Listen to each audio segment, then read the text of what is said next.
Okay. All right, everyone. I'd like to call the meeting to order. Please rise for the Pledge of Allegiance. I pledge allegiance to the flag of the United States of America and to the republic for which it stands, one nation, under God, indivisible, with liberty and justice for all.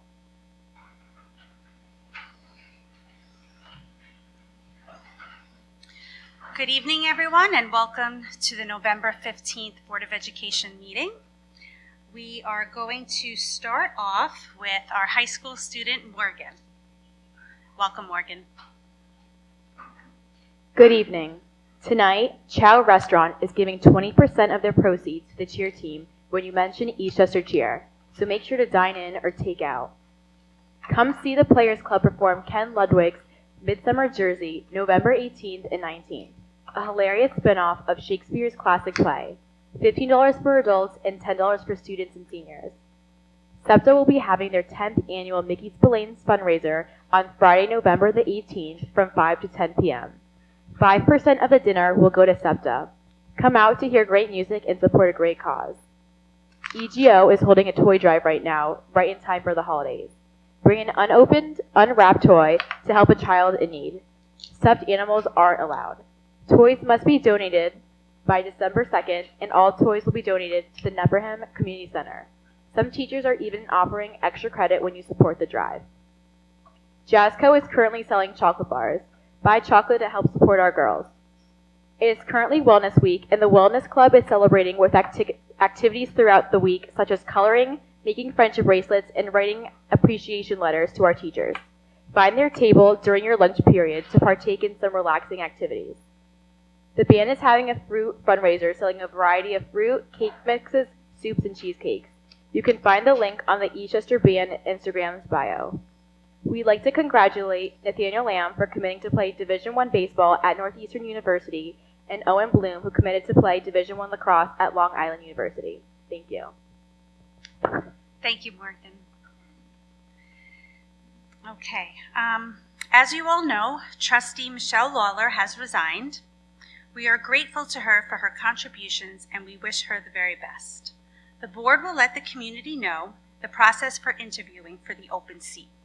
Information will be posted on our website soon. The Polar Plunge was a huge success. It was a beautiful day, perfect weather, but I'm not going to say anything more about that right now because we have a very special guest here tonight who's going to speak about it. Tonight in his superintendent report, Dr. Valenti will be discussing the idea of reorganizing Ann Hutch in Greenvale. This is the very first discussion where Dr. Valenti will be presenting to the board, and the board will learn about it for the first time and have our first discussion tonight. Of course, as always, there will be an opportunity for public comment at the end of the meeting, but there will be no question and answers tonight as the board is just hearing this for the first time ourselves. And that is the format of a board meeting. However, there will be plenty of opportunities for the community to discuss this, including the upcoming Greenvale Coffee and Conversation on November 21st, the Ann Hutch Coffee and Conversation on December 5th, an upcoming survey that will be sent out, and other opportunities as well. So now I am going to turn it over to Dr. Valenti. Take my position.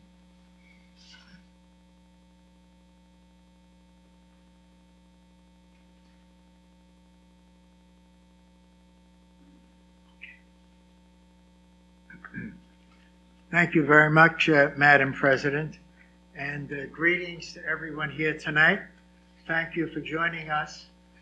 I'm delighted that we have a copy of the superintendent's report on the agenda, so you actually will know what we're planning to talk about this evening.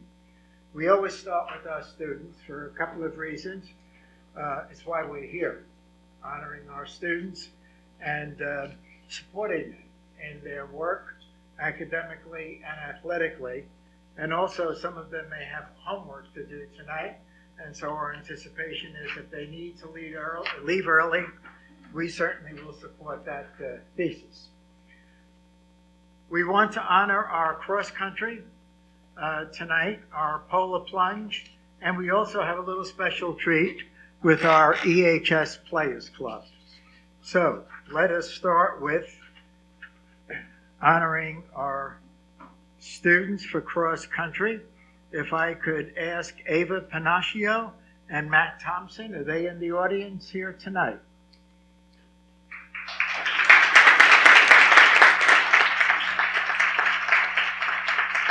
Come on up here. While they're coming up to join us, you should know that over 100 students were in competition, and I will give you the exact number. Ava, why don't you come up over here? Come on, Ava. And come on, you come and join in, Matt. Ava participated and was 15th place out of 114 students, all right? Now, you do the math, but that's excellent performance, isn't it? We're very proud of you.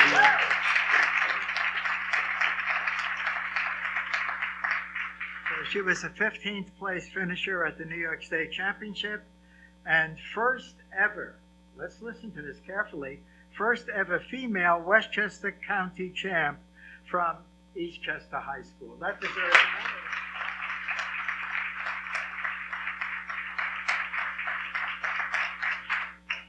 not to be outdone. Matt came in 24th, again out of 115 competitors. That still is an excellent percentile rank, Matt. Congratulations as a finisher at the New York State Championship. So let's give Matt a round of applause.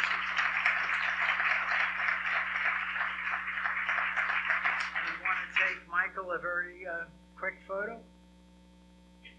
Okay, let's keep you in the middle. You're the star, and you're the star. Come over here. All right. Beautiful. Thank you all. Another round.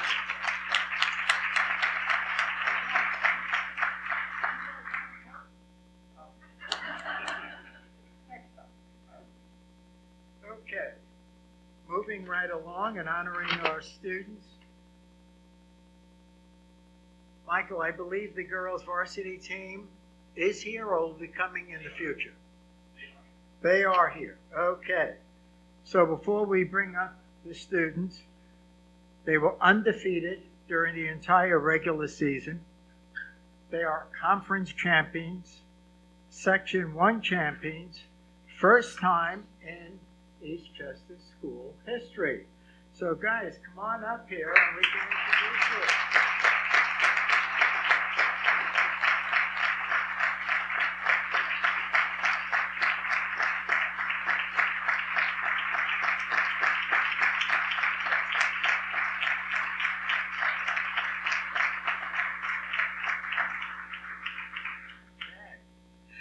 Now, Allie Pfeiffer.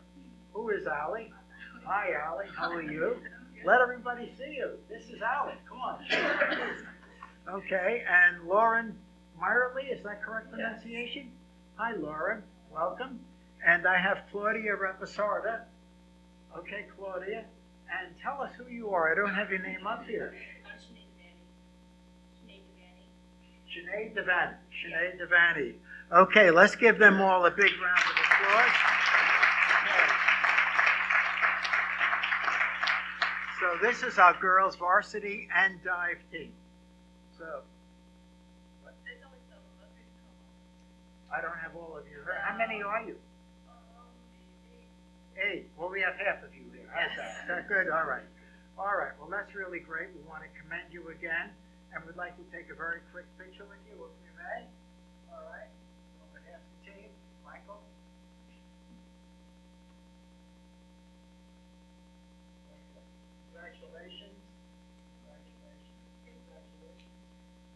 Okay. Keep up the great work. All right. Round of applause.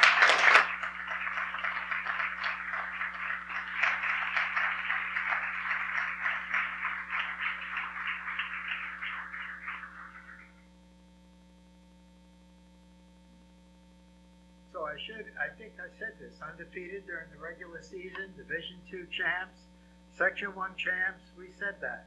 7 state qualifiers, that is a fantastic record, fantastic. Now we'd like to introduce a young man has distinguished himself as organizing the Polar Plunge fundraiser. And Matt Bellick has raised $22,000 plus for the Eastchester Scepter and Special Olympics.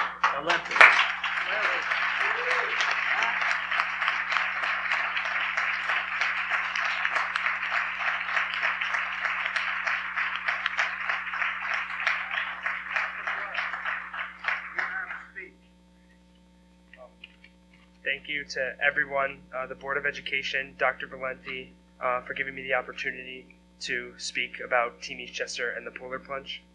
I would like to offer my sincerest thanks to all of Team Eastchester, the 150 plungers, whether it be students, faculty, administrators, members of the Board of Education, or even community members of Eastchester, and our over 300 donors for coming together to support the Eastchester SEPTA and Special Olympics New York.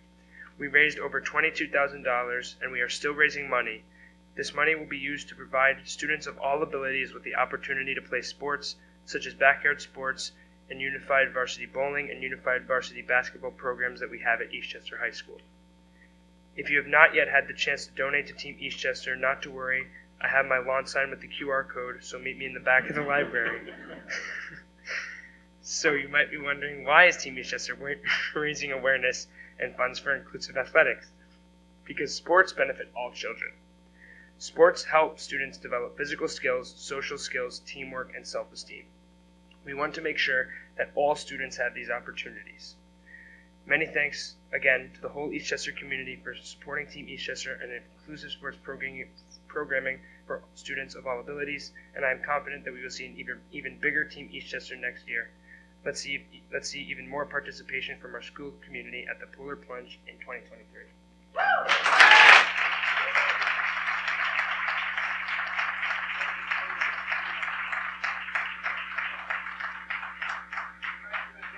board president, she alerted us to this, and it's wonderful. So, Michael, let's include our board president, Kobe.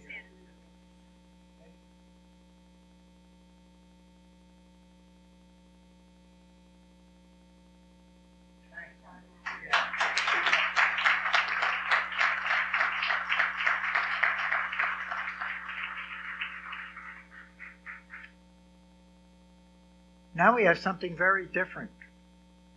Our Eastchester High School Players Club, they're putting on the fall comedy, Ken Ludwig's Midsummer Jersey, Friday and Saturday, November 18th and 19th at 7 p.m. And they're here to tell us something about it. So guys, come on up, we're waiting for you. You're probably wondering why I'm here. Why someone like me would reveal myself to mortals such as you. My name is Oberon, and I am God of Fairyland, and I am here with an offer. This Friday and Saturday at 7 p.m. only in the high school auditorium, I will be venturing into Jersey shores. If you wish to join me there, I thought you said we were going to the auditorium. sorry, I thought it was. Does this look like an auditorium? This guy looks like Elvis making up a speech in front of random people in a library. Reveal your identities. Who are you? Oh, I'm Mia DiCarlo, aka Cookie, known for my star role in Smoking Hot in Jersey. I'm Lyle Fagioli, aka The Understatement, also in the hit TV show Smoking Hot in Jersey. And we're looking for the auditorium because we're trying to get away from my very dramatic Italian mother who's trying to stop us from getting married. So we're getting married there. Yeah. I'll tell you what. I will help you two get married if you agree to be in the auditorium at 7 p.m. on Friday and Saturday. This guy looks like the Beatles and Prince came together and combined their voices.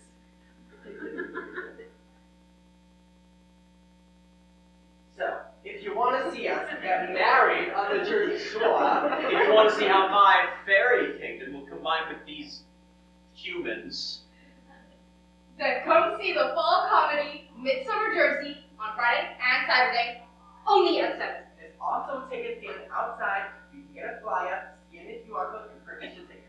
Hope to see you there.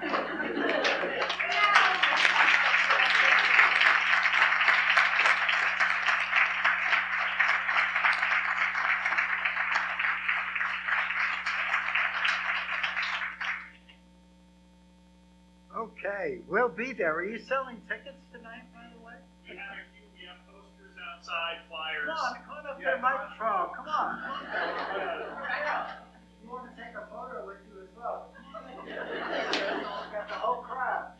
Crew, you can come as well. This is the stage crew as well. Come out, crew.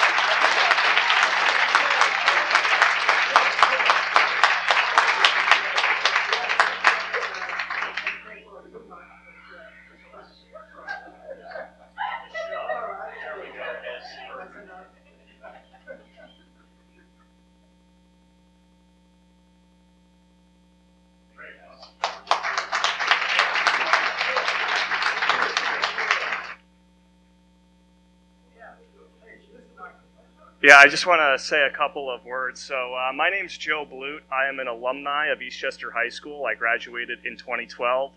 I was in the Players Club my whole time. I wound up pursuing acting, writing, entertainment. I still do. I'm very lucky enough to do it.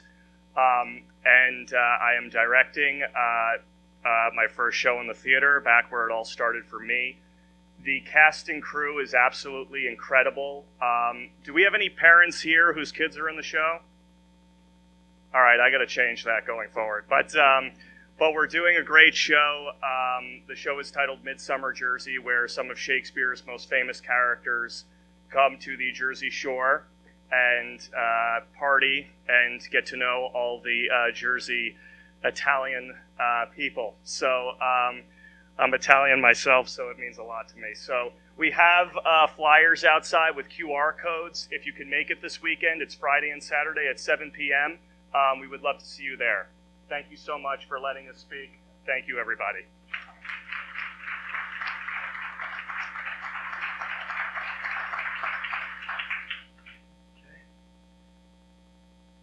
All right. That was all a lot of fun. Okay, now we get down to a little bit of business. We're delighted that we now have a Waverly nurse, Alexandra Dennis. Unfortunately, she could not be with us tonight, but she is at Waverly. That's the important thing, right, Dr. Stowell? And we're particularly delighted because Alexandra Dennis brings a level of accomplishment that ought not to go unmentioned. She holds a Bachelor of Science in Nursing, a Master's of Science in Family Nursing Practice, and has achieved the level of a licensed nurse practitioner. Now that is really the full complement of what one would hope in a nurse, and we're so delighted that she will be at the school with our youngest and most vulnerable students at the Waverly School. And I think she can make herself available on November 29th, Dr. Stoll. We'll invite her then, and we could introduce her to the larger community. I would also like to mention that the district will be advertising for a Director of Technology, CIO, which means Chief Information Officer in our parlance.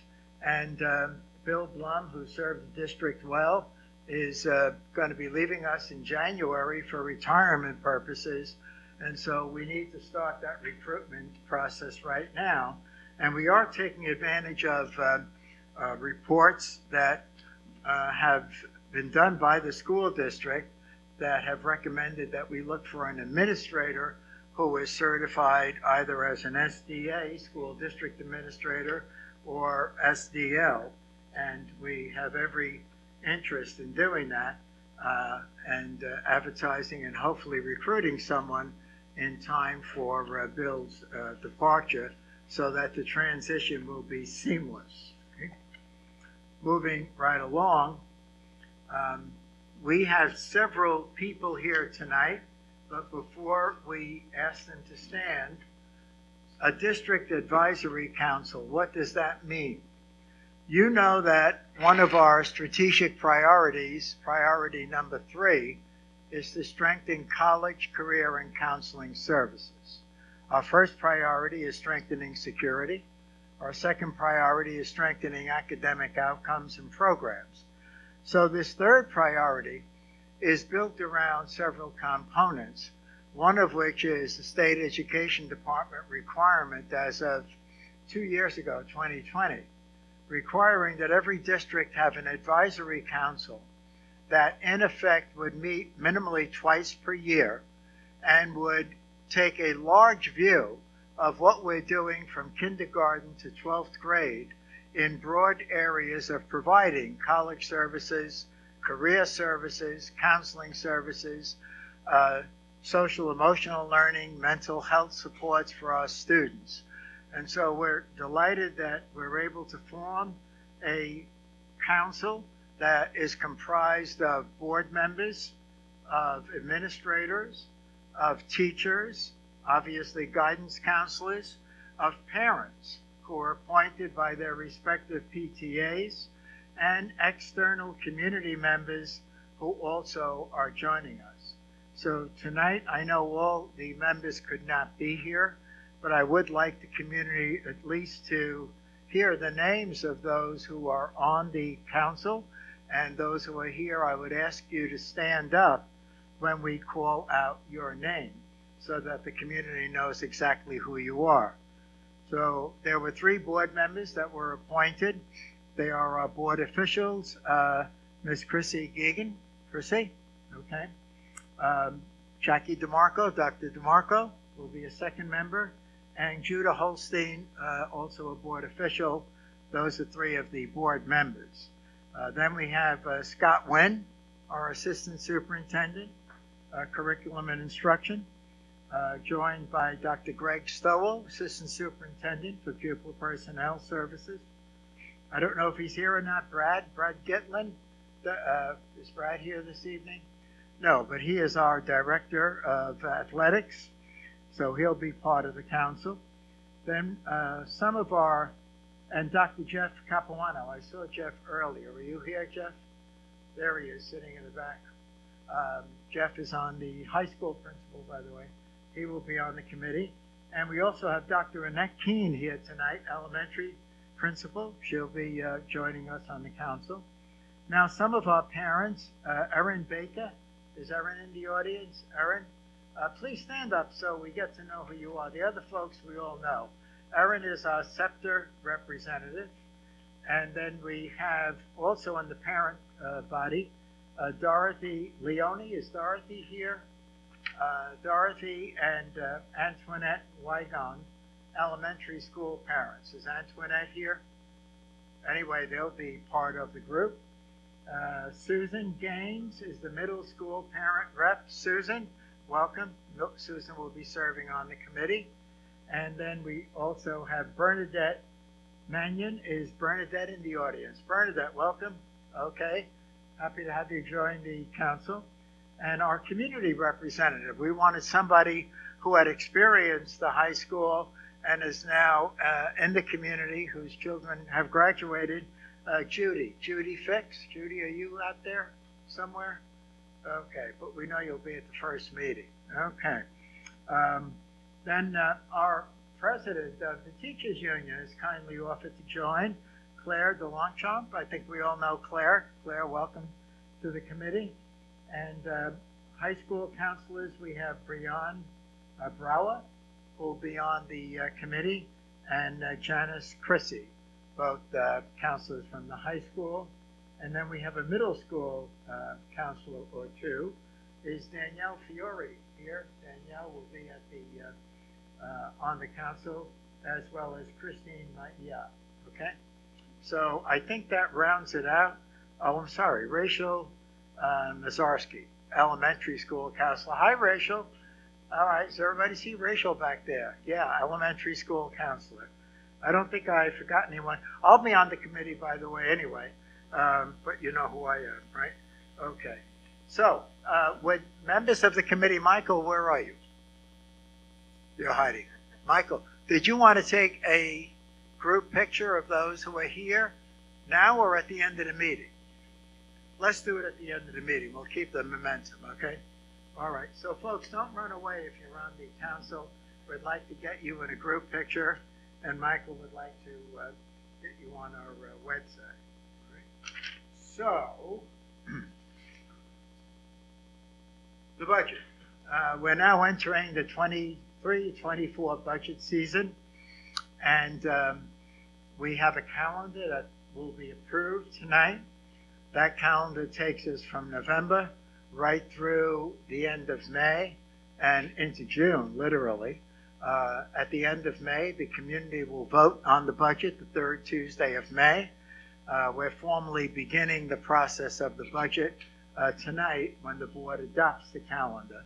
So as you can see, we're spending several months, November through ultimately May, on the planning of the budget, working it through, sharing programs with the community, and rightfully so that you have a clear sense of what you'll be voting on next May. What will be happening November and December, as soon as our next administrative meeting and executive committee meetings internally, we'll be setting some budget guidelines. We'll be securing data. We're doing some initial staffing projections, and those already have been sent to the schools and departments. We'll be collecting that data during the November-December timeframe, and our Assistant Superintendent Lee Liu will be heading up that process with the administrative team and our faculty. Okay? So we're happy to launch that and get the process on the road. And I do want to mention that in terms of the next topic, which is our major topic, we would like to talk to you about a grade level reorganization plan as a proposal for the Eastchester community to consider. This is not a slam dunk. This is not something we've decided on. This is something we'd like to invite a broad deal of discussion, questions, etc., and ask, is it in the best interest of our children? We must place our children always first. Will our students benefit from this? So I think knowing that the budget process is as extensive as it is, I think you realize now that we have enough time to think this through, reflect upon it, and ask, is this the direction that we ought to take next September? Not every idea necessarily is going to reach fruition in the process, but certainly we think that this is one that is worthy of consideration by the community. And quite frankly, a lot of what we do with other programs in the budget is going to hinge on how we treat this particular concept of a proposed grade level reorganization plan, that if everybody's on board, everybody virtually, all people want to agree, would become effective in September of 2023. So I'll take the burden of trying to explain what we know right now, and then we know some questions may be raised. We've raised our own questions, and I'm delighted that we have the principals of Waverly and Greenvale here, as well as several of our central administrators who at certain points I'll call upon to address some of the issues.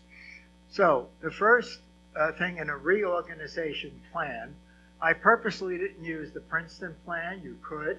It is a modified form of the Princeton plan, but irrespective of what you call it, the important issue is, what does it do?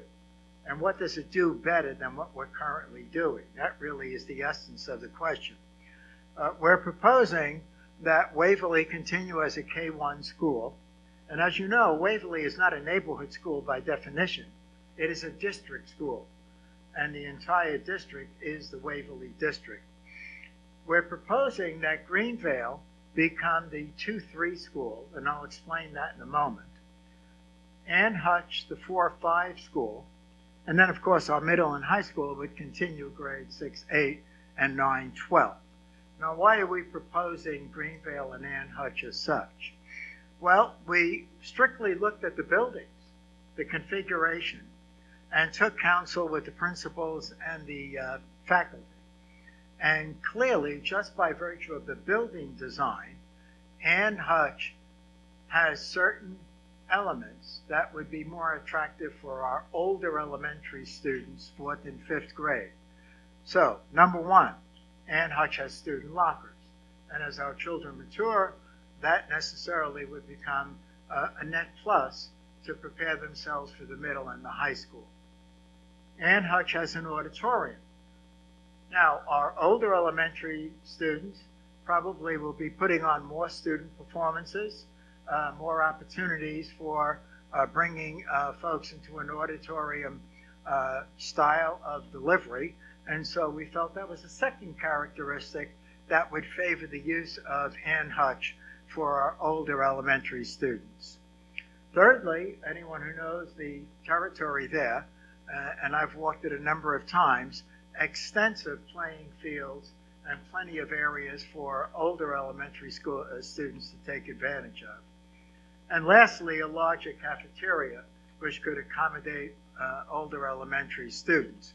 So from a physicality point of view, the logic would seem to lead that if this were to become an option for the district and a decision of the board, you would want Ann Hutch to be your building for the 4th and 5th, and Greenvale for the 2nd and 3rd.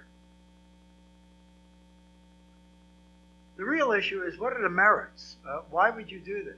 What is the value? Well, let's think about it this way.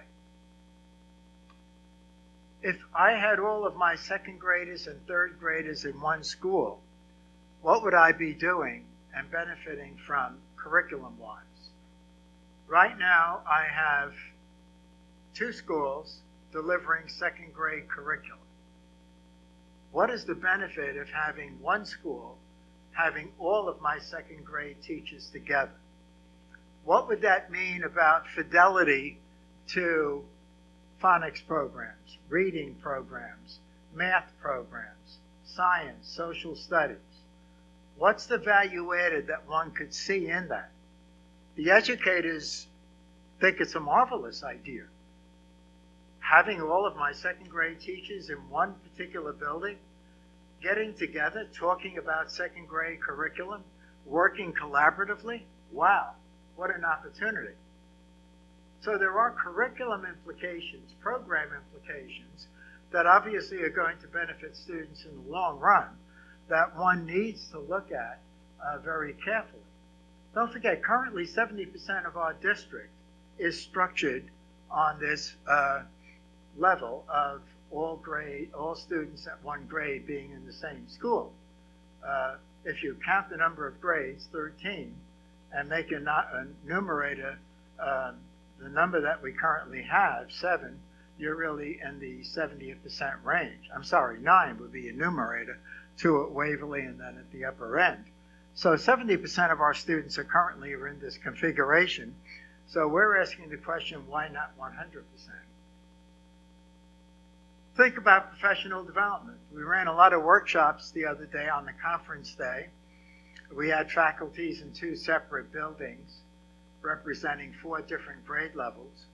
How much more powerful would it be if I had only 2 grade levels, 2nd and 3rd, or 4th and 5th, and I had all my 4th grade teachers together for professional development, or all my 5th grade teachers together? There is an enormous influence there for collaboration, for rubbing shoulders with each other in the faculty room and many classrooms, etc. And now I know all of the 4th grade teachers are being part and parcel of the same exercise of learning and growing together. So we think that is another net benefit beyond the curriculum. Think about this one. If I had one principal who is overseeing only 2 grade levels, that principal would be able to examine instructional performance of all the teachers at a particular grade level. There would be no differences. And when that particular principal went into a 4th grade classroom, and all the 4th grade classrooms of the district, they would be bringing a level of systematic, comprehensive observation and evaluation to all of our fourth grade teachers and supporting students. So all teachers being served in the same manner, in the same way, within the same building, also speaks volumes to equity in terms of observation, evaluation, and improvement of instruction. This is huge, and we'll ask Dr. Stowell at the proper time to come up and talk about it. Both Ann Hutch and Greenvale can offer the full continuum of special education services to our students. Those at the second and third grade at the Greenvale School, those at the fourth and fifth at the Ann Hutch School. We don't do that now. We don't have that now. Would we be better serving our special students if we did that?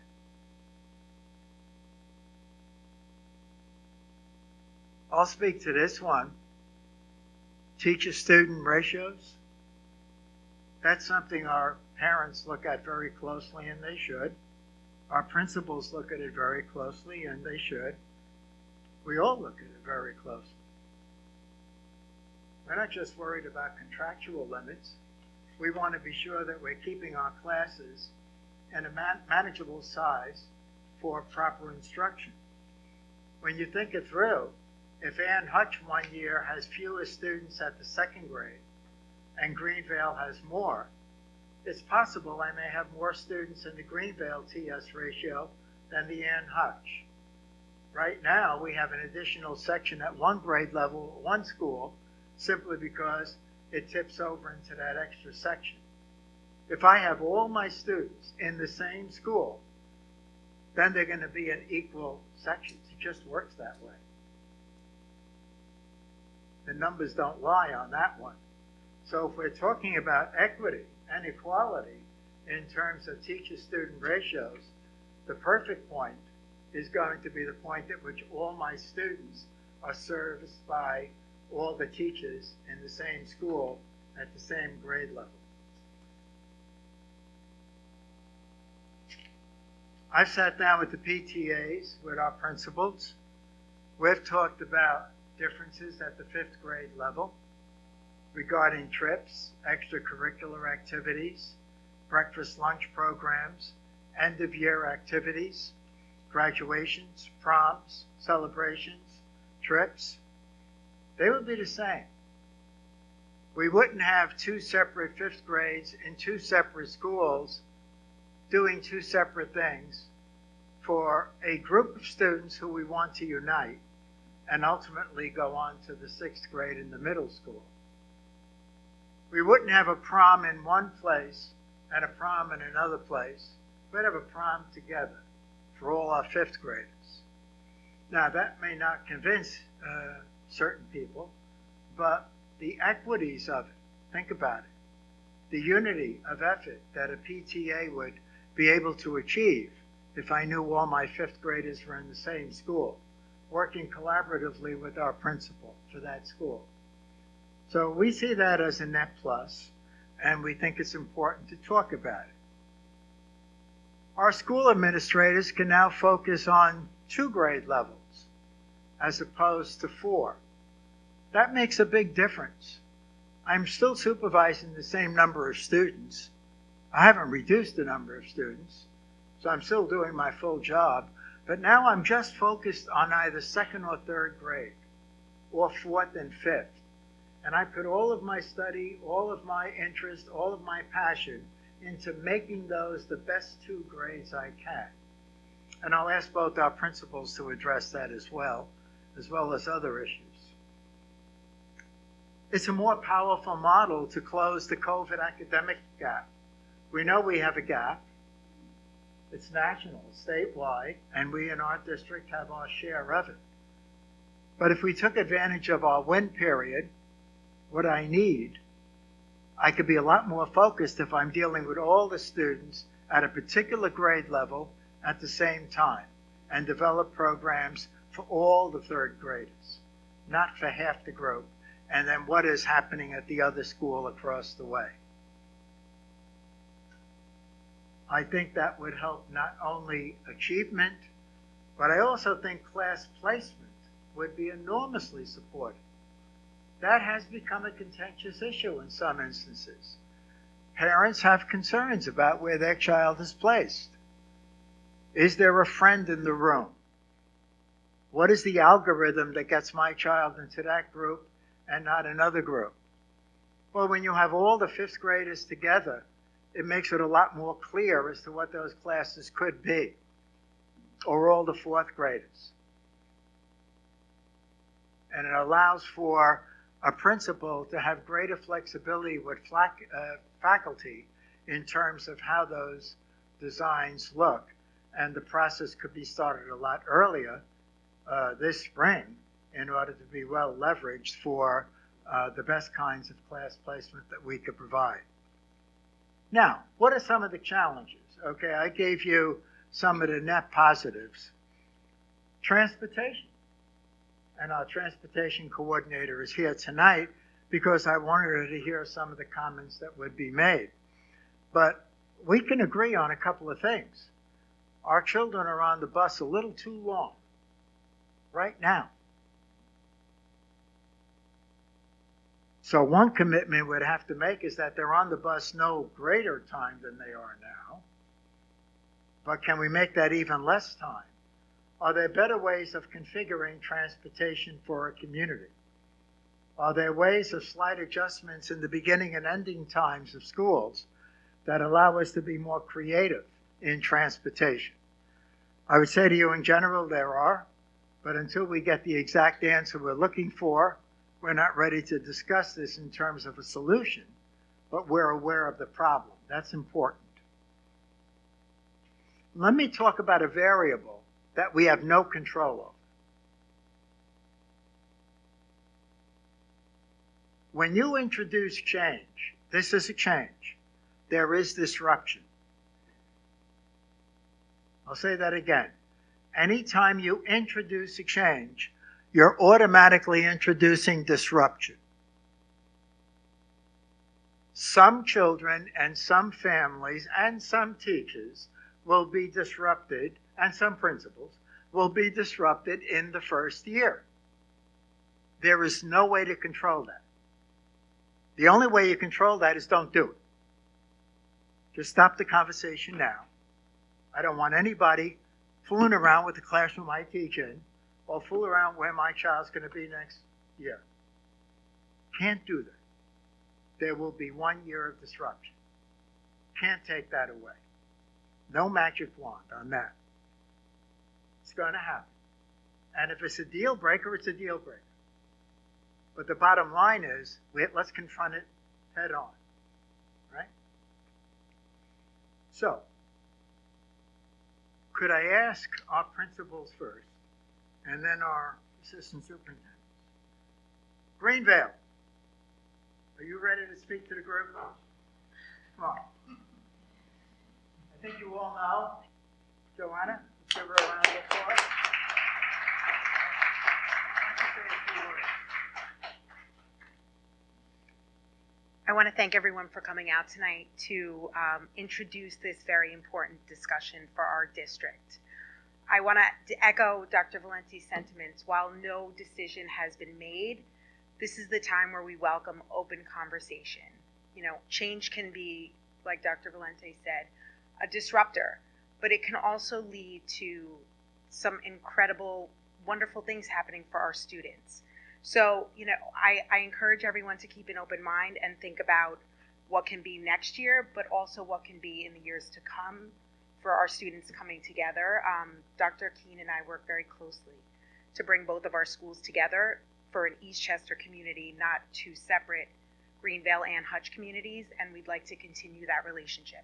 And whether that happens in the current model or we introduce a new model, that will continue to happen with both of our schools. But we welcome all your comments, all your thoughts on all of this, and we look forward to a really open dialogue about this. So thank you.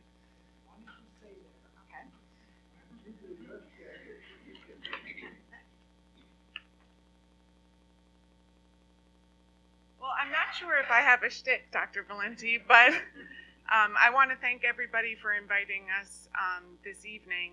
I think Dr. Valenti did a great job of thoroughly describing the merits and the challenges with this potential shift. I would just add that I just feel as an elementary principal, Eastchester is at a very exciting moment in terms of our curriculum initiatives, and our goals are rigorous. And I give, Dr. Valenti and Scott Wynn and Dr. Stowell credit for bringing those curriculum shifts to our schools. And so this year we have had the opportunity to work with ELA and math consultants, and the teaching teams from both schools come together, which is something that we haven't done consistently in a long time. And I would just say, if you were in that space, watching teachers of the same grade level plan for student learning and learn together in that professional setting, it is something that I think would make a huge impact on our students and their learning, and I think it's worth definitely considering. The special education, as much as it's a huge part of Ann Hutchinson School and I've just learned so much from my students and my teachers in our special education classrooms. I do think it would be important to individual students and their families to have an experience that's consistent across the entire district. So those two pieces, I think, are just what I would share. While we have the benefit of both principals here together, are there any questions the board would like to initially address to them with respect to the proposed change? Dr. DeMarco? Thank you, Dr. Valenti, for that presentation, and thank you both for being here tonight to help answer some of these initial questions. So one thought that comes to mind is the social emotional impact of our students, both coming out of COVID. This is the first normal year of school ever for our current second graders. So if there was a proposed change for next year, which would involve half of those students changing buildings, how would we be able to support them socially, with being able to adjust? I'm thinking that in terms of placement, now we would be going into a pool double the size. How would we be able to make sure that the students are comfortable not only with potentially a new building after only 1 year, a new teacher, a new classroom, but some students, it is very important, it's a comfort level for them to have a friend in the class. How could we I'm sure you might not have those answers right now, but just thinking ahead for placement, would there be more orientations to get them used to it? Right, exactly, like a transition plan in terms of that year of disruption and placement concerns. Yeah, I would just say that I think that would be the benefit of making the decision earlier rather than later. I think doing a transition plan and including, not only the educators but family members, I think we could come up with a solid plan that would not only support the kids, but I think in the end help them to be excited about the change.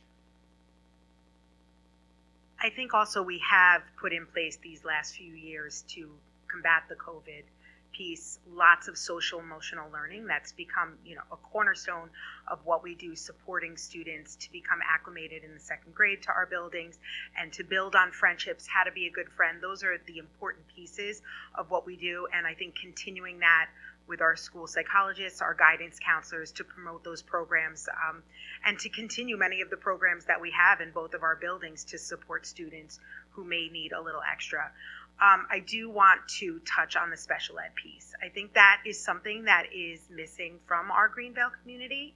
I think it would benefit not only our special ed community here in the district, but I think it's important for our gen ed students to be a part of a community that's inclusive, that allows students who may face educational or other challenges to be a part of their class, whether it be just for maybe content area push-in or special classes that our gen ed students have the opportunity to work with the special ed population here in the district. And I think also for many of our Greenvale families who have students in 2 different schools, it would be nice for them to have that experience, to be able to have their both regular ed and general and special education students at Greenvale. So it's something that I would really appreciate and welcome into our Greenvale school.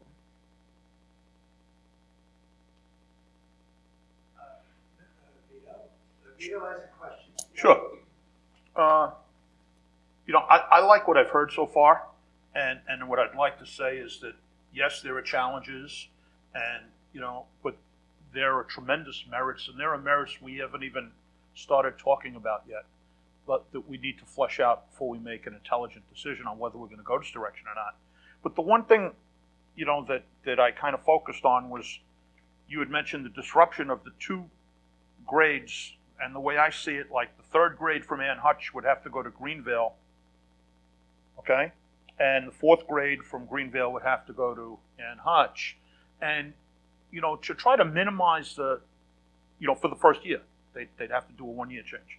And like to minimize the kind of disruption, maybe we could give some thought to keeping the cohorts intact, okay? So if you got 5 sections in one school, just move each of those 5 to the other school, so the kids are basically going to a different building with the same group of kids that, they don't have to make all new friends and stuff like that, because that deals with the social and emotional. And it's like so many ideas like that we could talk about. If you're moving teachers between buildings, maybe the teacher goes with that same 20 kids, and so that everything is the same except the building. And to minimize those kind of disruptions. And, I think as we talk about this further and further, we're going to come up with a lot of, really good ideas, and we'll probably come up with some more problems too. But, as Dr. Valenti said, we'll deal with the problems. But I see this as a tremendous opportunity for way above the educational piece of it, which is a tremendous opportunity, treating everyone the same, but also, we could look at making the bus runs shorter, because, if we move to 3 bus runs every day instead of 2, which we used to have in this district, and we had to abandon because the bus runs were always late and they were taking too long, maybe in a scenario like this, we could go back to 3 bus runs by changing the school starting times, and maybe even consider moving I hate to throw this out, there's another change, but the older schools, kids need to sleep later, okay? And maybe that we change the starting times with that in consideration, because all the research says that the older students need more sleep than the younger students. So maybe we could flip-flop some starting times and benefit like all 13 grade levels in considering a change like this. So I just wanted to throw that out, but I'm really encouraged that we're going to talk about it and air out all the problems and just try to overcome them one at a time. Yeah, well, it's a request, I guess. I'll admit that I was one of the board members. I've been on the board for this is my 9th of the last 10 years, and this comes up every few years. And I'm one of the board members that favors examining this. What I want to make sure is that we've done the proper due diligence to make sure that we have looked at every possible showstopper, I forget what the word you use, but make sure we've looked at every possible reason not to do this before we go forward. I was a little concerned that we only show one drawback here, and we've had feedback even from the community, even through rumor mills, if you will, of potential drawbacks with transitioning, with busing, with all sorts of concerns that the community has. There's a book written by a heart surgeon. I can't remember the name of the surgeon or the book right now. I'm sure you could Google it. But it's about it's a business book about the evolution of change, and he talks about the fact that as a heart surgeon, he would tell people, if you don't change, you will die. And people, still couldn't change. So change is hard, and I accept that. And I'm not saying that we shouldn't go forward just because it's change. I think we need to, but we need to. The solution to that is information. We need to have done the proper due diligence and the proper analysis here to ensure, even if it means that it doesn't happen next year. I know you said there's a merit to announcing it early. Even if it means it happens, a year later or whatever the timetable is, that we have really done a deep dive into every potential flaw in this system and either found a way to deal with it or accepted it and communicated it as something that we are not going to be able to deal with and it's just going to be a change. And an example is, not only do you have the issue of the second grader who's going to go from Ann Hutch to Greenville for third grade, but he's going to come back for fourth grade to Ann Hutch. So that's 2 transitions in 2 years. And that could be a problem. I think we really need to do a deep dive. I'm not saying I don't support it. Like I said, I've been someone, who's been supporting the concept for a long time as someone whose wife went to Waverly for K through 5, right? So, there's merits to community schools as well. I want to make sure we're doing the right thing for this community and that we've addressed every possible downside to this before we move forward. That's my request. Sentiments are similar to Judah's in that when I first heard about this eons ago, I never, really quite grasped the whole concept and what this actually, this actually could be implemented in our district.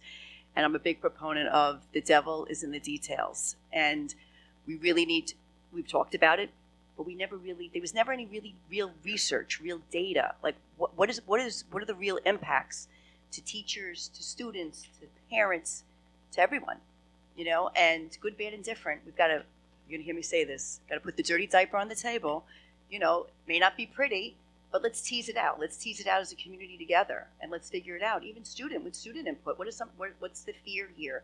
I will just add too, years back as well, the PTAs would try very hard to bring the cohorts together. Second grade, Greenville, second grade, Ann Hutch, by having activities. We'd do an activity night together to keep the grade together. Maybe do that 1-2 times a year. And that could be something considered for a transition type program to help those kids keep together as well. If this is something in the end that the district would like to do and explore. So, but I'm all for the research. Let's, figure it out and see if it's a possibility or not. And I think just to jump on that really quick, I would love to get feedback from a district that actually did this, to hear from them what was the impact. The pros and cons is another data point for us to look at. Obviously, the community input is going to be really important, right? Because there's things that we're not thinking about. And I also think from a transportation perspective, the start times, the end times, as it also pertains to extracurricular activities, whether that's religious ed or dance classes or sports, that's something to look at also. I know it's challenging right now, right, in terms of getting the kids where they need to be at certain times. So I think, to your point, Christy, the devil's in the details. But I think if we could reach out to a district, or if we know of one at a later date that actually did this to go through the pros and cons, I think that'll also help us. Piggyback off of Matt's thought about the arrival and dismissal times. So yes, I think we would need to stagger the times, but just to further that thought, for instance, I know a lot of parents that have children in both Waverly and Greenville, and I pick that because they're on opposite ends of town. And one parent can't actually physically pick up children from both schools. It's a 250 dismissal at Greenville, 3 or 305 dismissal at Waverly, and then you throw in the parking issue at Waverly, and you have 2 adults that are needed at that time.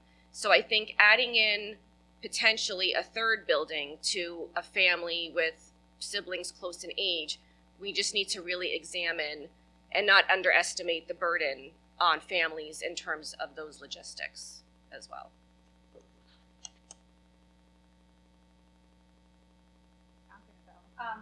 So I have an elementary child who would be one of those who would be disrupted because he's in second grade now. He would have to go at Ann Hutch. He'd have to go to Greenville for a year and then back at Ann Hutch, just like you said. So I see that disruptive part. I totally get that. I also have 2 kids who went through it and went to the middle school. So I'm kind of seeing it from that end as well. And I know that the transition to middle school can be very, very difficult for some kids. Because when they're going back to the middle school, now you've got the Greenvale kids and the Ann Hutch kids, and middle school's a tough age to begin with, and now you're combining those two and you're trying to figure that out socially. But also academically, I've heard from a lot of teachers in the middle school that I'm sure you guys are doing your best, but some kids are coming to 6th grade with not all the same skills. They haven't had the same exact curriculum.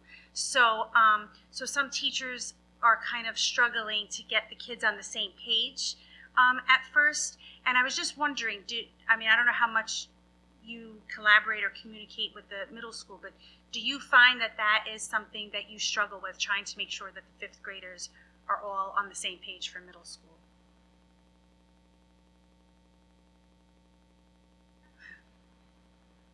Sorry. Well, I think we're looking forward to the new literacy curriculum that will really help us to align 100%. The new math curriculum has done wonders. Our teachers collaborate together now. They do professional development together. They alternate sites between Ann Hutch and Greenvale as to where they do the work, but they're doing the work together. And I think these conversations now starting and this collaborative work, regardless of whether or not we follow through with this program, will have that impact on middle school that we understand needs to happen. We do see that, and I think the alignment of the curricular piece is going to be a big one as we move forward, and we're looking at so many new literacy pieces that will help that. The math has now been realigned, our Science 21 curriculum, all of those things are coming together, and I think we'll see in the coming years the end game of that. The only piece I would add is that we look at it not specific to 5th grade too. We have to look at it in terms of the alignment across both schools at each grade level, like the horizontal alignment, and then also the vertical alignment. But I think then the transition to the middle school is important for us to get their feedback too.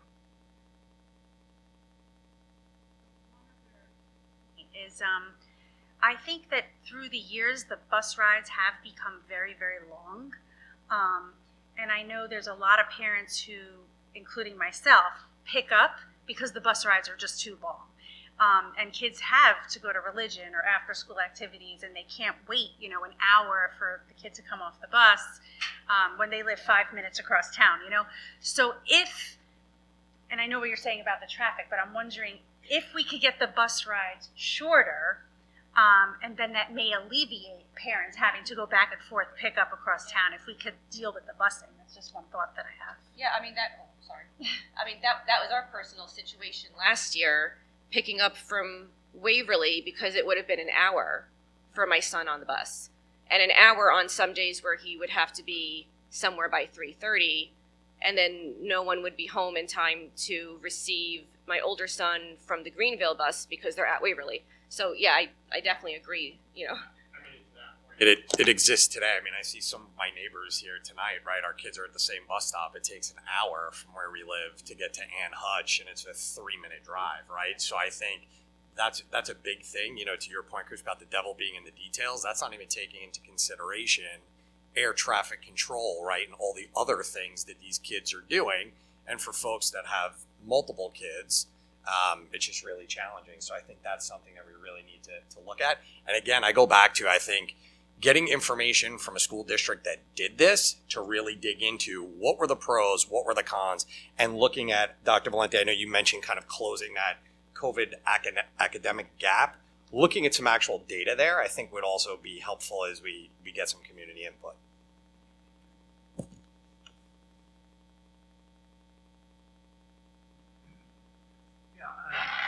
I was just reminded Hendrick Hudson did it last year, so that's one of the districts we could take a look at.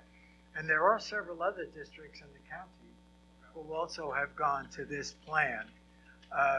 Obviously, for its positive effect on student outcome, curriculum, professional development. I was going to ask each of the principals, I don't want to put you on the spot, but I was going to ask each of them, they currently supervise a school with 4 grade levels, how would they change their style of leadership if they only had 2 grade levels?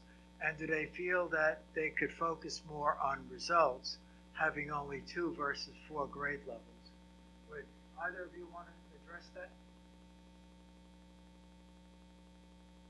Sure. I think it's fairly obvious that anytime you are able to focus more, I mean, all of the structures we have in place would be targeted at those 2 grade levels. So faculty meetings, grade level meetings, professional development sessions. I also think it would be really interesting and important to study like child development for those 2 specific grade levels, and from all aspects of the whole child, to be able to design a school that meets their particular needs at those particular ages is very exciting. But I do think there are a lot of details to be worked out, and there is so much to consider. I'm a firm believer in good pedagogy is good pedagogy at any grade level, and we address that through faculty meetings, grade level meetings, curricular meetings.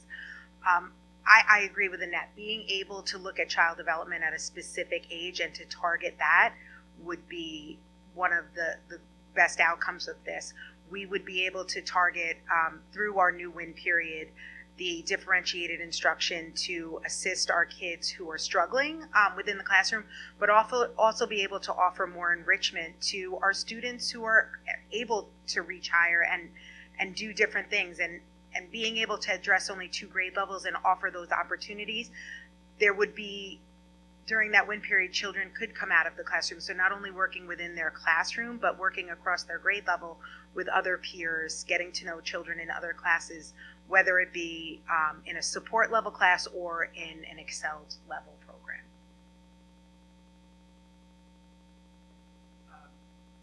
At this point, you have one more question? Just one more Sure. comment. And, in looking at other districts that might have done this, we'd have to look at, have they done schools that are just 2 grades? Because we have a school that only has 2 grades, okay? And we did this how many years ago? Maybe 10 years ago. I don't hold me to the number.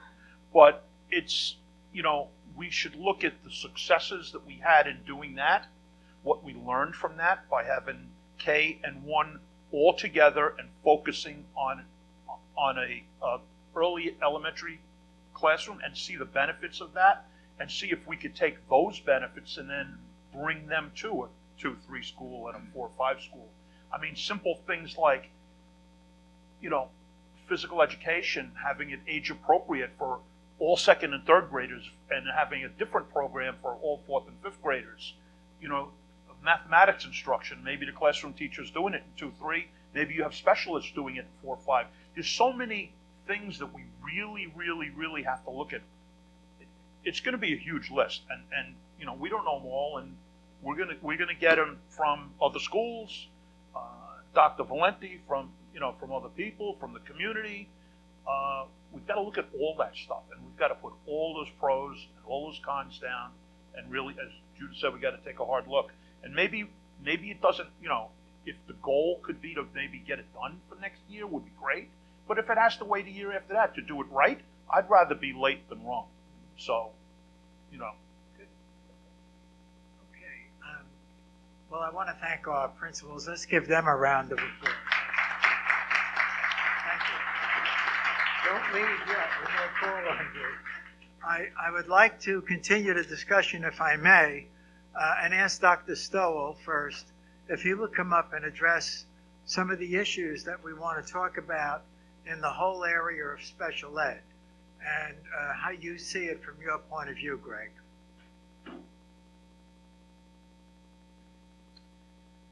Thank you, Dr. Valenti. If the district decides to reorganize grades, I think it's a unique opportunity for special education for our community. Currently, yes, we have special education programs in both buildings. But at Ann Hutch, it houses our full-day special class programs for the kids that need more intensive services and more supports. What would happen in this reorganization is that our students with more low-incidence disabilities would be able to go to school with their peers, and neurotypical peers will be able to have opportunities to interact and vice versa. Currently, all of our special class programs are at Ann Hutch, which is a wonderful programming with wonderful opportunities for inclusionary experiences, wonderful opportunities for our students with and without disabilities. But that's missing at Greenvale. And this would have a natural consequence, a good consequence, of allowing our students to travel like their peers, be with their cohort like their peers, as well as give the Greenvale school building community an opportunity to house programs in an equitable way that Ann Hutch. I think there's some unique opportunities that could be presented here with respect to transition supports for students. I think that is a challenge that we'll have to address, that I think we need to look deeply at. Students with disabilities, transitions are tough as it is. This will include a little more transition for them. So we need to be thoughtful, in all honesty, about how we do that and how we support that. Also, how we support our staff. The other opportunity, which is very similar to what Dr. Keene said, and is that to focus in, to have our full day special class teachers focus in on 2 grade levels or 2 age areas, I think will allow us to be more laser focused in our interventions and our supports. Currently now you can have a 36-month or around a 3 grade level span.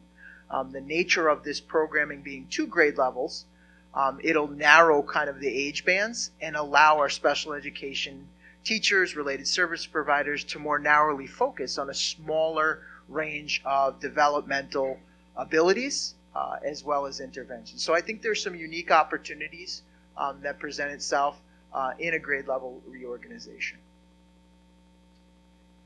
Are there any questions on behalf of Dr. Stowell at this point? Okay, Scott, would you round it out from the general ed point of view, some of your observations on what you think the net pluses or minuses might be? Sure. Good evening, everyone. So, as your assistant superintendent for curriculum and instruction, I have to say I'm a little biased in this conversation. I think you've heard so many of the positives that would come from a curricular perspective, from a professional development perspective.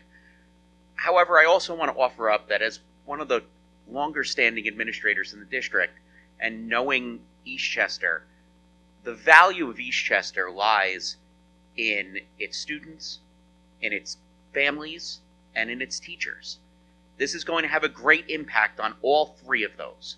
And I do resoundingly appreciate the concept of really digging in and taking the time to look at this.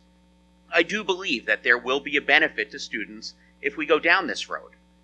At the same time, we need to weigh all of these things out, and we need to make sure that we're really looking at all of the elements to make sure that this is the right decision for Eastchester. Like I said, from curriculum instruction, that this is a no-brainer. We would welcome this tremendously, and we would work through whatever we need to work through. But we need to do and look at this as a holistic approach to make sure that we're really servicing the students of Eastchester and the families of Eastchester and the teachers of Eastchester in the best way possible. So I'm gonna leave it there, but I sincerely am looking forward to all of the conversation to see what is the right decision for us. Thank you, Scott. Let me conclude on this note that we have agreed that we'll continue this dialogue at future board meetings. We need to decide this timetable-wise, I would say within no later the January meeting, because the predicate of what we'll be doing in other programs is going to hinge on the structural design for next year. So we must address this first and foremost, and if we feel we have enough data to go forward, then we can build other academic and curriculum programs around this particular item. We will be surveying the community, and I think we'll work collaboratively with the PTA, if I'm not mistaken. They've offered to develop survey questions and our own board can chip in on that as well, and begin to find out what are the real concerns and what are issues that we ought to be addressing that arise in the mind of our community.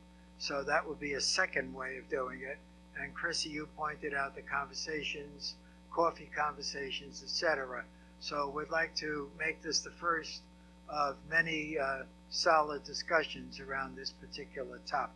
Okay? Does that cover it for the board for tonight? Okay. All right. Well, thank you all, and I'll end my superintendent's report on that. And thank you, administrators, for giving us your time. Okay. Thank you.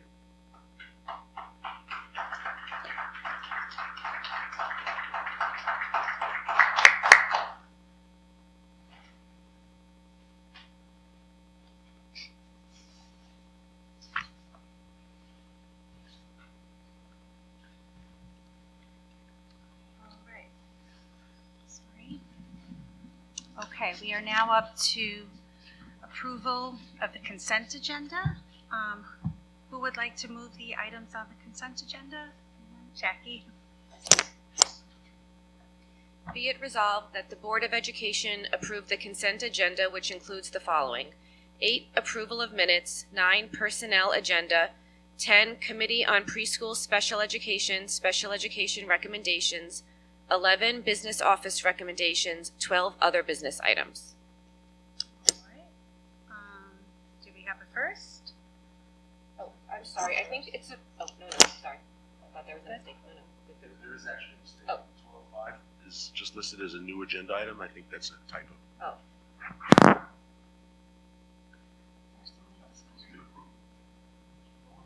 I'd like to. Okay, so do we have a first, Christy? Yeah. Okay. Second? Huh?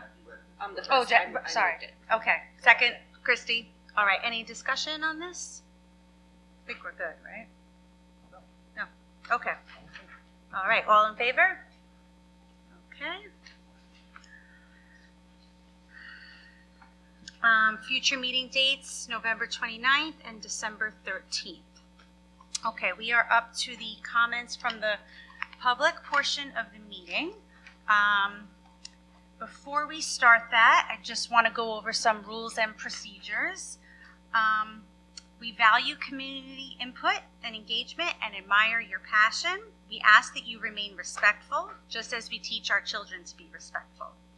We have a board policy 1230, which states that public comments must be addressed to the entire board as a body and not to any specific board member or district staff member. We allow for a period of time to not exceed 30 minutes in total. These periods may be extended by a majority vote of the board. Comments must be civil and respectful. If you could please sign in first, then state your name and address. The time limit is 3 minutes, and time will be displayed on the screen. And again, just to remind you, the forum is to make a statement at a board meeting, but according to Robert's Rules of Orders, there is no dialogue at these meetings. Okay, any comments from the public?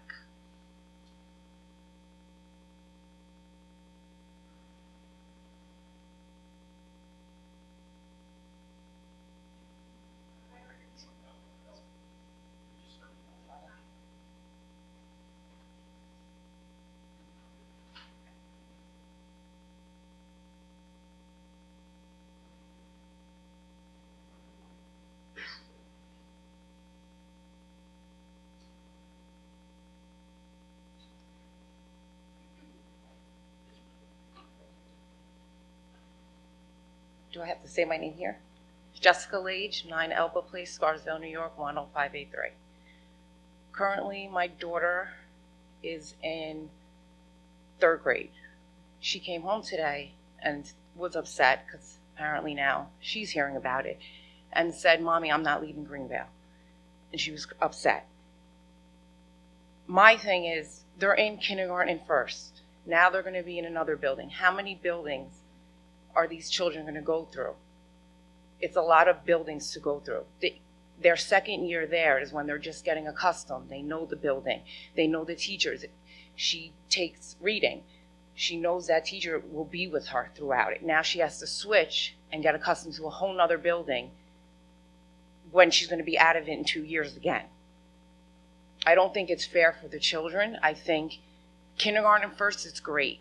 You know, they're small. I think it's a wonderful building, Waverly. And then they separate and they have 4 years together. They build that bond with the teachers, the principal, the community. They see their other friends that they had at soccer or during the town. There's events that both Ann Hutch and Greenvale host, and to try and keep them together. I just think having so many buildings, there's no consistency for them in general. And it's not even for her to move. It's just in general them constantly moving every 2 years. They go to middle school and the buildings become one. That's fine. But I really think we have to look at it for them, because really tonight all I heard was about the teachers and how it would be better for them and easier for them.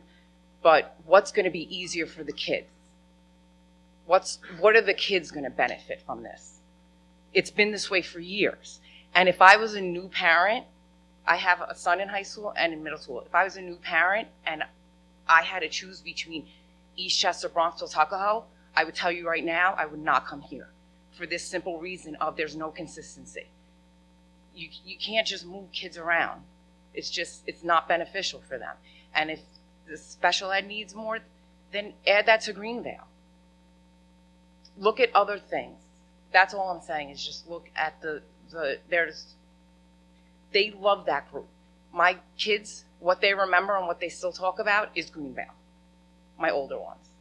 So if you can just look at that piece of moving them, it's a lot for them. And if you have 2 kids, one in Greenvale, one at Ann Hutch, so now how many buildings are we going to go to? Are we going to end at the same time? If I pick up, how am I going to be at Greenvale and Ann Hutch if I have a 2nd grader and a 4th grader? I mean, there's more things I'd like to say, but I'm running out of time. But these kids haven't been consistent yet, and now we're going to rip them up again. So just keep that in mind for when you go ahead with your plan.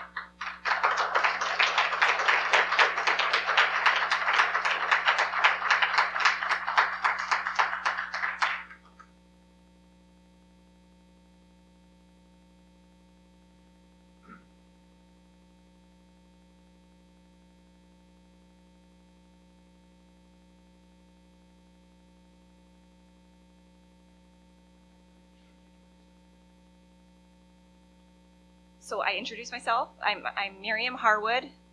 Is there other information you needed? 12 Potter Road, Scarsdale. Yeah, I think that there was I appreciated this woman's comments. I think that I can see the benefits for teachers and administrators, but I think it's a really undue burden on families. I have 3 children. I don't think I would consider moving to Eastchester if I knew that this was how it would be. It was really actually frustrating to me just to have my children in Waverly and then a different elementary school.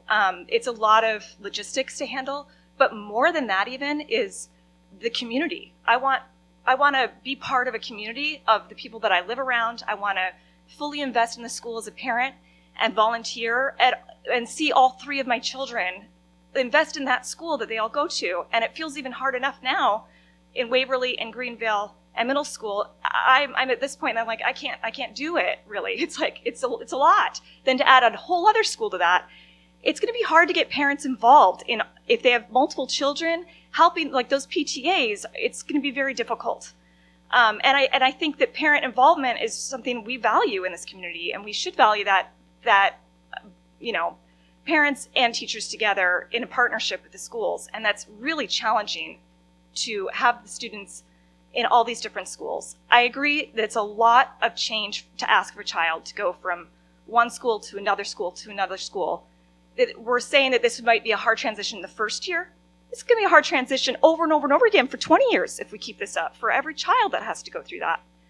I also am confused by the advantage, or I've heard of the advantage of keeping these kids all together in one grade level socially, where, that it's challenging to bring them all together again in sixth grade. But we solve that in sixth grade by having the blue team and the red team. We do keep them in smaller groups because we see the advantage of a smaller group of a cohort.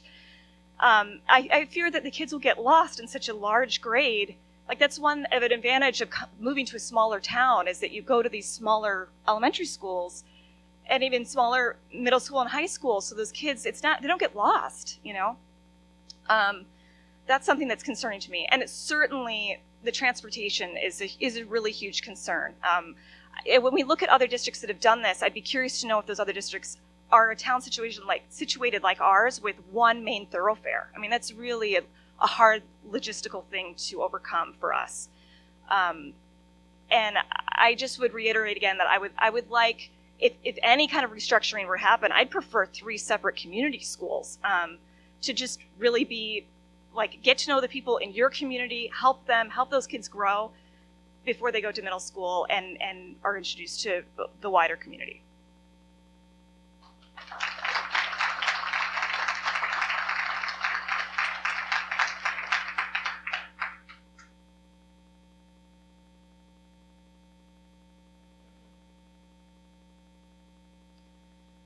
Hi, my name's John Carroll. I'm at 5 Caldwell Street. I have 3 kids. This plan will mean that I will have 3 separate buses at points in my life with 3 kids to orchestrate. We are 2 working parents.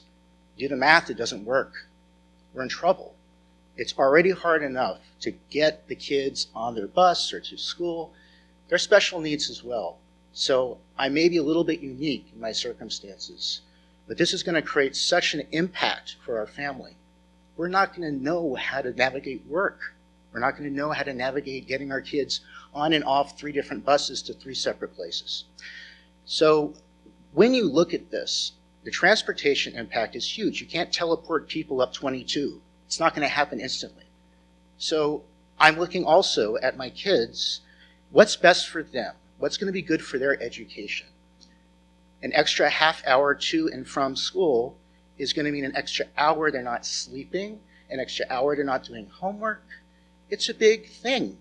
And with kids who are at their formative years, I think it's very important in your analysis that you unpack that and you really take a look and see, okay, there's an administrative benefit. I understand that. We may be able to get some collaboration when we have 2 years together, and that helps the administration, it helps the administrators. It helps us maybe hone in on things. But if your kid's asleep in class, how's he going to benefit from it?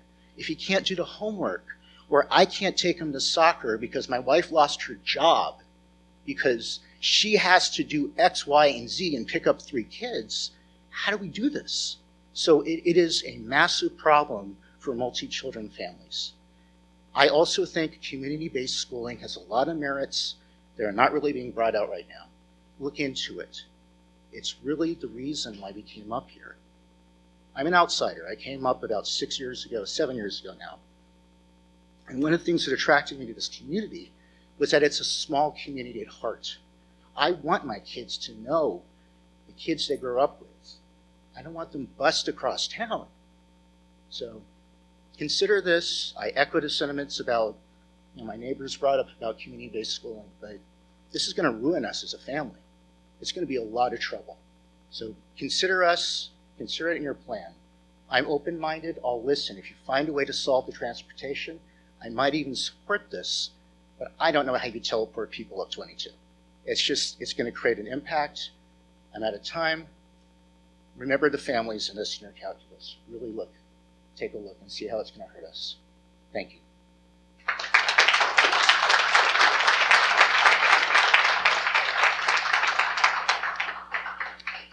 Hi, my name is Ralph Phillip. I'm at 1 Shady Lane, Scarsdale, 10583. I have a 1-year-old at Waverly, a first grader at Waverly, and he spends about 10% of his waking hours on the bus. Now, one of the reasons why my wife and I, we moved toward the house we're in now is so that my sons could walk to Greenville, which I did when I was a kid, which is very nice. But you're going to take that away for 2 of the years, and you're going to make more kids not be walkers, right? And how many kids are going to stop being walkers and going to be on the bus, which means there's going to be more busing. it's going to take longer. I mean, if it's already taking my son's already spending more than an hour on the bus every day, probably closer to an hour and 45 minutes. How much worse is it going to get when you have to add more busing, where more kids need to be on a bus, when you need extra routes for different schools? And yeah, so this is it's really, my wife and I really don't like this because, you know, we like being close to the school, and we like not having to worry about how long it takes the kid to get to school and how long they spend on the bus. And I think you're going to take that benefit away from a lot of people if you do this. So that's it. Thank you very much.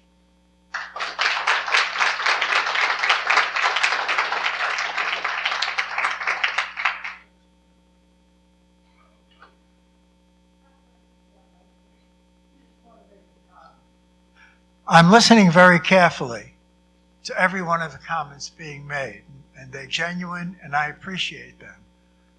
The thought occurred to me, if we did not have a proposal tonight to reorganize grade levels, this community has a problem. It's called transportation. I am hearing children on buses for an hour and 20 minutes. That in and of itself is a problem. A separate and apart from any reorganization. So I'm very glad you're bringing this to our attention. I think with our Assistant Superintendent for Business and our Transportation Coordinator who is sitting out there, we need to sit down and look at current bus runs and current bus routes and ask some hard questions as to what's driving the length of time of children on the bus. So I just wanted to make that aside. That never did surface to me as an original problem that needed to be looked at. But separate and apart from any reorganization, I think that needs to be looked at, Lee and Christine. That's all. I just wanted to inject that.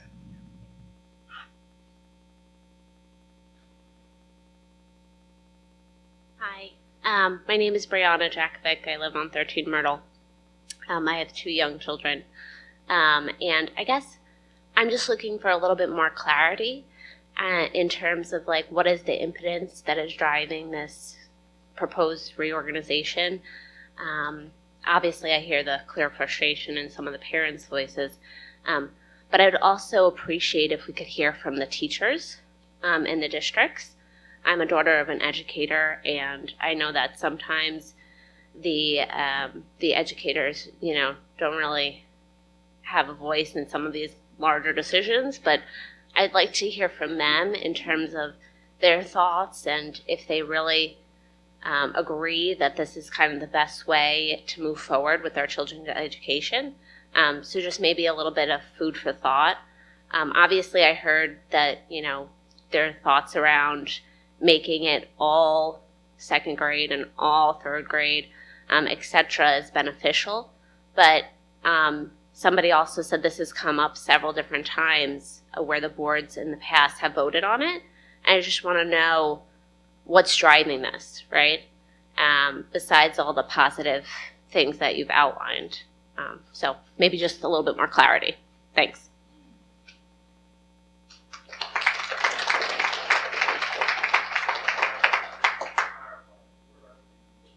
This before. It's just been a topic of conversation. We've never actually gone far along to vote on it, just as something that was expressed as something that might be interesting to look at.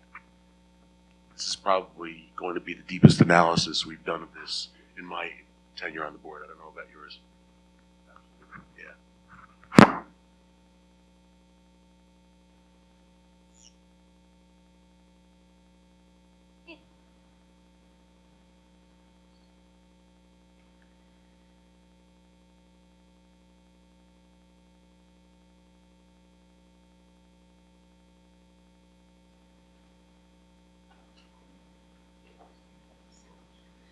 Hi, Lori De La Parra, 28 Claudette Way.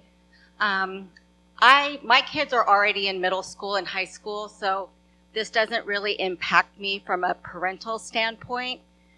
But I do kind of think about how I would have felt if it was the first normal year after COVID and my kids were going to be further disrupted when they're just finally getting back to normal. But 2 people already said tonight that they would have considered not moving here if this had been the case and they had known so ahead of time. And there have been posts on Facebook that people are saying, I bought my house because of its proximity to Greenvale. I wanted my kids to go there. I wanted my kids to be able to walk there. So for those of us who no longer have elementary school children, how is this going to impact our property values? What will people think when they look at our school structure and make their family and lifestyle decisions? I think it has a much greater impact for our community as a whole, even for those people who no longer have children in the school district. So I would just ask that you consider that as well, because there is also an economic standpoint for everybody in the community. Thank you.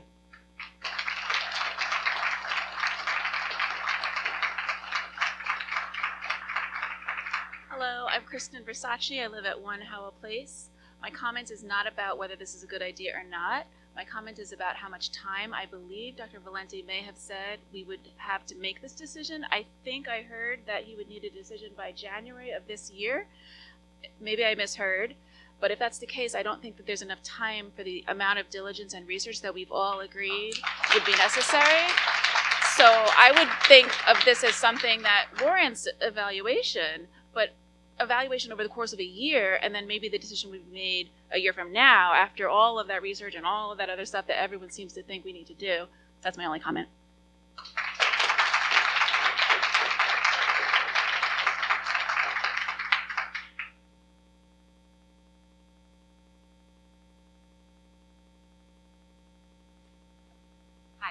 I'm Stephanie Fairclough, 200 Lincoln Avenue. I just have a question, which I don't know if you can answer.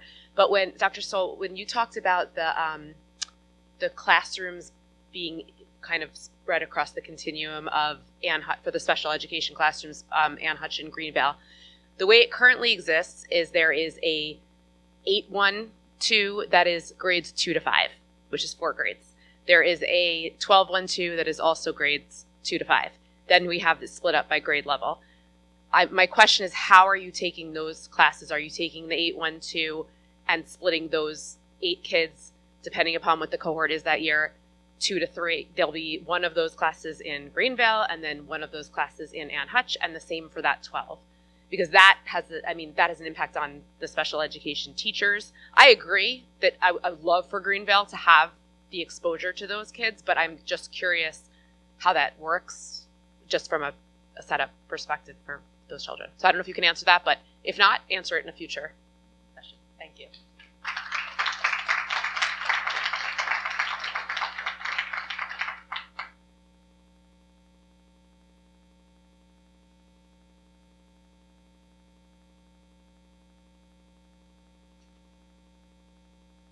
Hi, good evening. Susan Gaines, 32 Downer Avenue. It just struck me as the woman previous talked about the timeline here. And I've been sitting here thinking about the young children that we're talking about and what they have just been through over the past few years. And even the teachers. I mean, these have been difficult times for education, and these young children have been in hybrid situations with masks on and then moved to different schools, and the teachers have had to accommodate COVID, and we're just starting to get back to normal. And if we need to make this decision by January and change all of this for them coming this September, it just seems we don't have enough time to transition right now for this population. This group of kids have just been through a lot, and consistency right now is so important for them, the social, emotional, and even for the teachers who have such a sense of community within these schools. So, while it might make sense on paper for the curriculum, I'm also just thinking about the community within both of the schools and then the children and what they've been through over the past few years. So let's just keep that in mind too.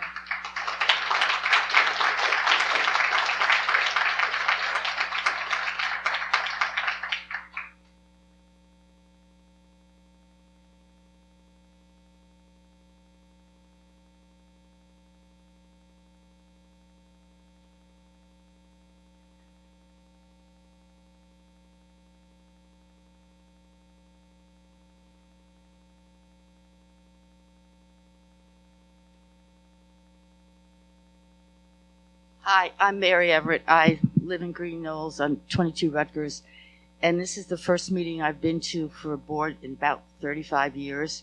But I was at one 40 years ago when I was PTA, involved in PTA, and it was at Waverly, and we discussed this same issue, and it came up, and I know historically it was discussed in great detail, and I emphasize this needs to be discussed in great detail.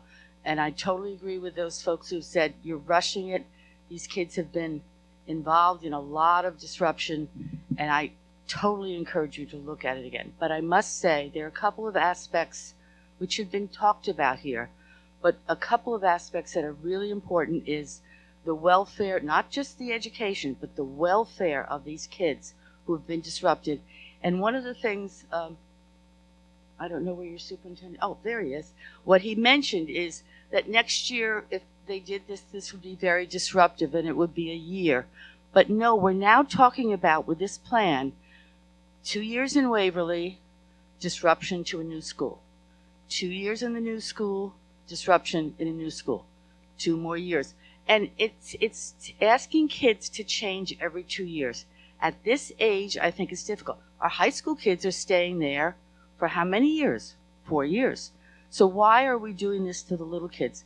And so I strongly recommend, one, that you delay this decision and really look into it. I also want to compliment you.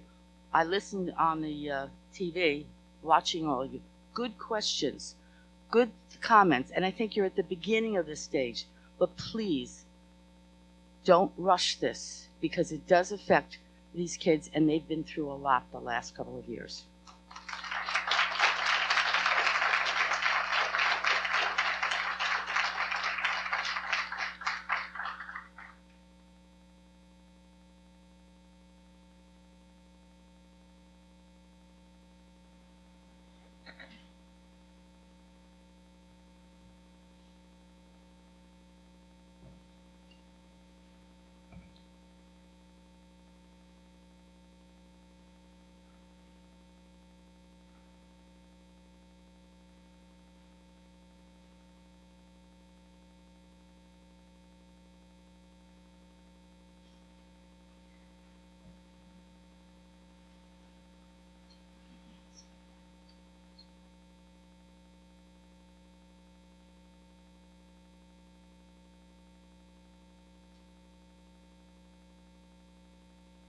Hi, I'm Christina Palazzo.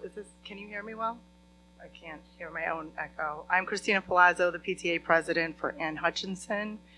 Samantha Delaney. Samantha Delaney, PTA president, co-president for Greenvale 176 Garth Road. I'm Natalie Vero, co-president of the Greenvale PTA. Since we've heard about this news, we've kind of put together a document. 6 people have had access to this document, so it's, forgive me if I'm not fluid in reading it, but it's just more or less points of consideration, questions to consider as well.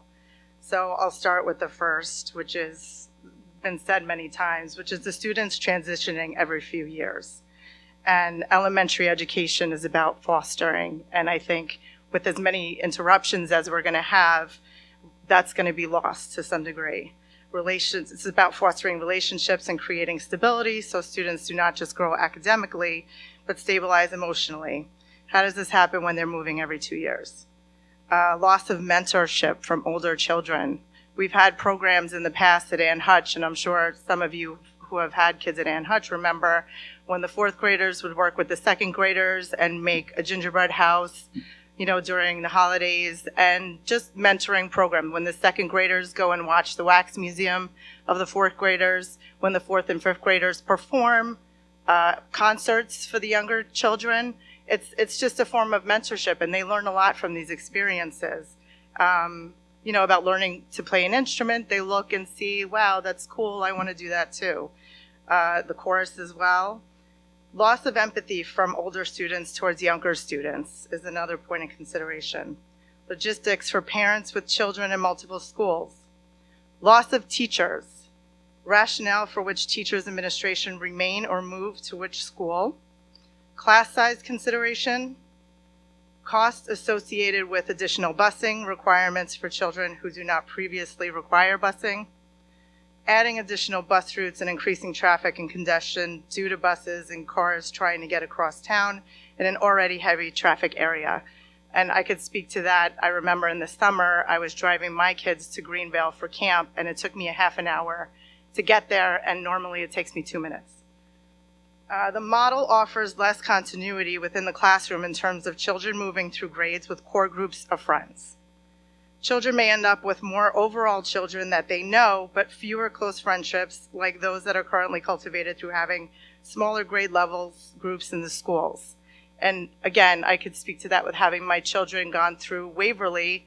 By the time they get to Ann Hutch, they forget half of the kids that they met in Waverly. The decision will significantly affect the PTA participation at both schools. Parents will only be at each school for 2 years, which will affect everything from the amount of money raised through fundraising, to the length of participation on the PTA executive board. It's always better to have longevity within a school PTA board to promote longer-term participation by the members. It's much harder to learn about and familiarize yourself with the grade level teachers when your children have up to 10 possible teachers per grade instead of the current 4 to 5 teachers per grade in each school. And now on to the questions, which is, what's driving this?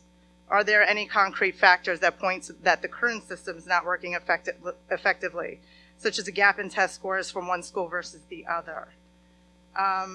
Stephanie already touched on the classes with special ed. How would that go in both schools?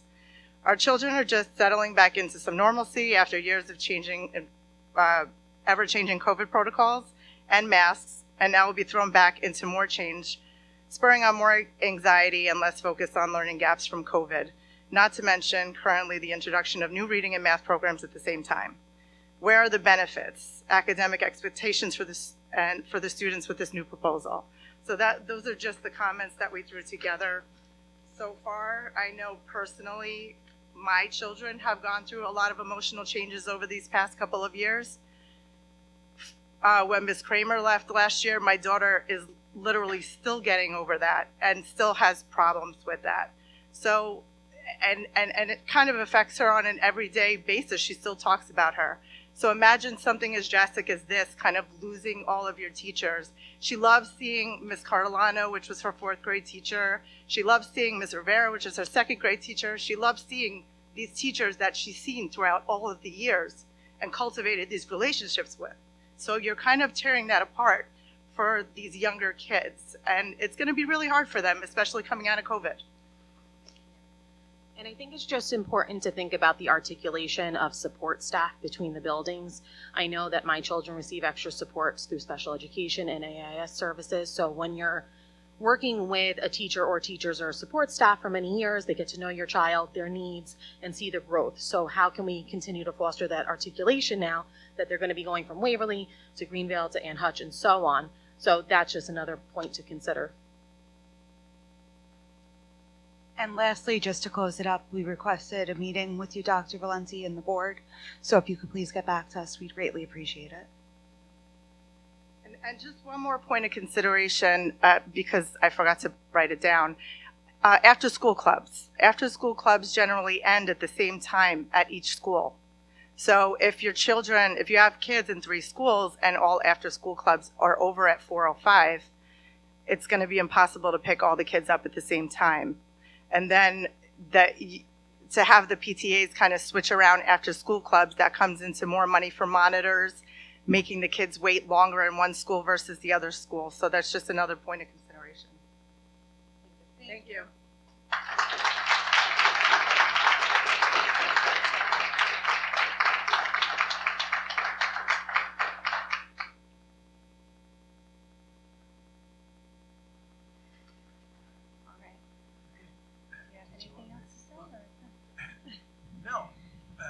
I just want to thank everyone for offering their opinions, and it cuts across a broad range of issues in a community. And I think the academic outcomes are self-evident. The question we have to weigh is, are those improved outcomes weighty enough against the other issues that have been raised by families, ranging from disruption to economic impact. I think that's the first time I heard that stated publicly, and I thank you for stating that as well, because we do want to be transparent about the issues confronting us. But we will continue to study this. I don't want to get locked into a January timeline. I want to be realistic, though, and I think people have to know where they're going to be and where we're going to center programs. And if you have flexibility with January, February, March, that's fine. But I don't know if that's going to do it. I think the real question we have to ask tonight and over the next several weeks is, even with a detailed analysis and a deep dive, are we able to address the breadth of issues that have been raised? From one point of view, I think they are addressable. I think transportation ought to be addressed no matter what, to be perfectly blunt, because I'd like to see something better than children on a bus for an hour, all right? And certainly anything we did with a reorganization would never exceed the hour. So that was one of the conditions for doing it. But even at that, an hour may be construed as too long. There are other issues you've raised that are very good. Disruption to children, and developmentally, those who know children also know one of their greatest strengths is resilience.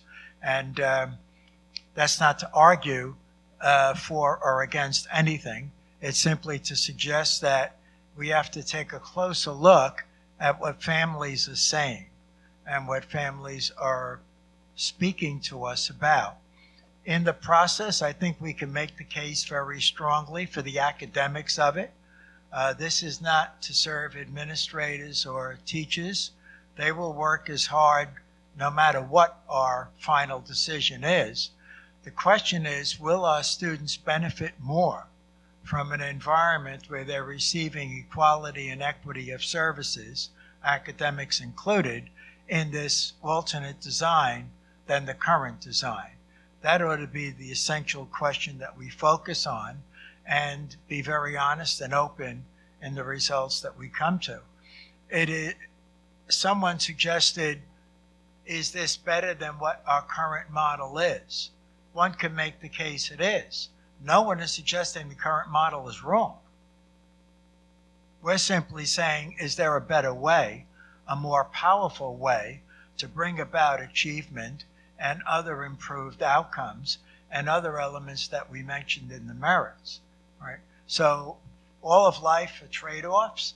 We need to look at the cost-benefit analysis, but more important, the children benefit analysis. And where do children wind up with this proposed model versus the current model? If they're in a better place, then we ought to look at it very seriously and perhaps do it.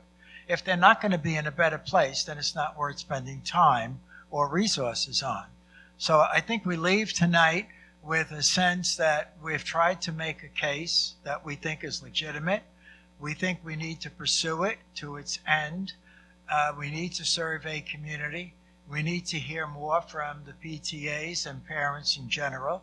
And we need to feel at the end of the process, irrespective of what the result is, that we truly approach this with an open mind, and that we truly approached it saying, are there greater merits for the sake of the children in one model than in the other? And based on that conclusion, then I think we can safely say as a community, we did our job.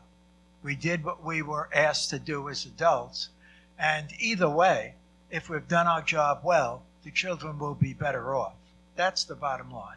So let's agree to do our job well, to keep an open mind, to do the work that's necessary, and at an appropriate time to decide this is the direction that we ought to go.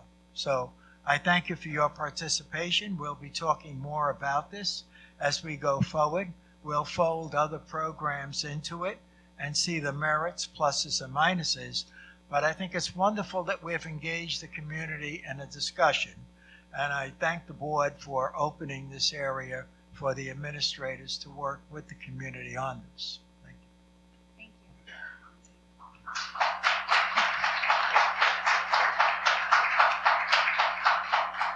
All right, Do I have a motion to adjourn?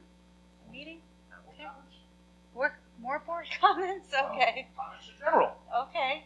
I want to wish everyone a very happy Thanksgiving. All right. That's a good comment. Thank you. Any other board comments? Okay, motion to adjourn? All right, second, all in favor? Good night, everyone.